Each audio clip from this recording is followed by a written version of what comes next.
Sophia had always been drawn to colors. While other children played outside, she spent hours painting the world as she saw it, bright, full of movement, and alive with possibility. As she grew, her passion only deepened. She dreamed of becoming a renowned artist, of having her work displayed in galleries around the world, of showing people beauty in places they might overlook, but life had other plans. Shortly after Sophia graduated from art school, her mother fell ill. The diagnosis was dire, and the medical bills piled up quickly. Sophia's dreams of galleries and acclaim were replaced with shifts at her family's small grocery store to keep it afloat and to pay for her mother's treatments. Sophia didn't mind at first. Her mother was her rock, the one who had always encouraged her to follow her heart.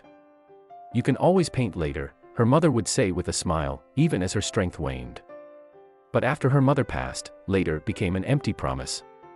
The days blurred together, and her brushes collected dust in the corner of her cramped apartment. Years passed, and at 32, Sophia felt more like a cashier than an artist. Her once bright spirit had dimmed, and the canvas she had started to paint of her mother sat unfinished, shoved into a corner, a painful reminder of all she had lost. She rarely looked at it, much less considered picking up a brush again. One rainy Thursday, as Sophia wiped down her checkout lane, she spotted a brightly colored flyer on the community board near the store's entrance: local art exhibition, submit your work for a chance to shine. Her chest tightened. It had been so long since she thought of herself as an artist. Could she even try? That night, Sophia lay in bed, staring at the ceiling. A voice deep within her heart seemed to whisper, "What if?" She got up, padded over to the corner where the canvas sat, and stared at it. The unfinished portrait of her mother was as haunting as it was beautiful. "God," she whispered, tears streaming down her face, "if this is something you want from me, if this is part of your plan, please show me." The silence in her small apartment was deafening, but in her heart, she felt a gentle nudge. It wasn't an answer, but it was enough to push her to try. The next morning, Sophia unearthed her paints and brushes, their once familiar handles now foreign in her hands. She sat at her kitchen table, staring at the canvas. It felt impossible to begin.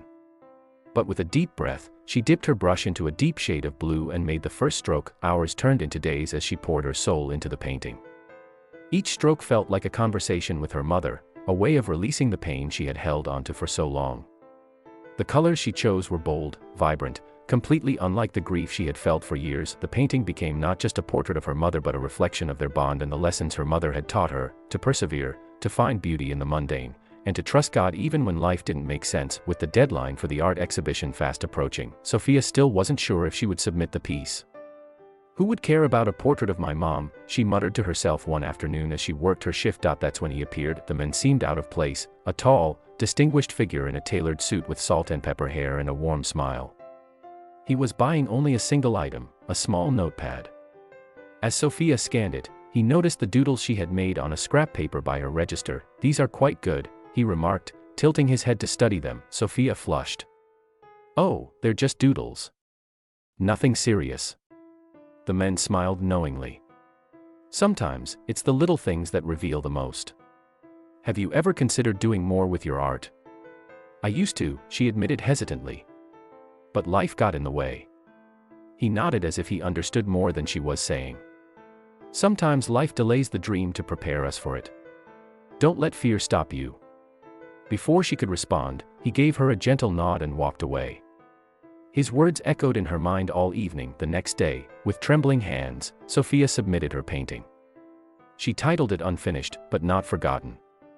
It felt raw, vulnerable, like exposing her soul to the world. Weeks passed, and she heard nothing. Part of her felt relief, another part felt like she had failed. Then came the call. "Sophia," a woman's cheerful voice said. "We're thrilled to inform you that your painting has been selected as one of the finalists for the exhibition." Sophia nearly dropped the phone. "What? Are you sure?" "Absolutely. Your work is stunning. We'd love for you to attend the exhibition opening." The night of the exhibition, Sophia walked into the gallery, her heart pounding. Her painting hung prominently, surrounded by pieces from other talented artists. Beneath her canvas, the title stood out like a beacon: Unfinished, but Not Forgotten. As she stood there, people stopped to admire her work, their faces lighting up with emotion. "This is beautiful," one woman said. "It feels so personal."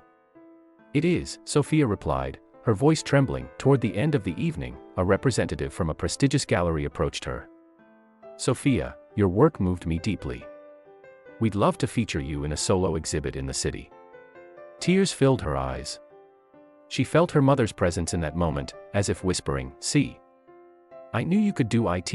As Sophia walked home that night, the stars above seemed brighter. She realized that the years she had spent away from painting hadn't been wasted.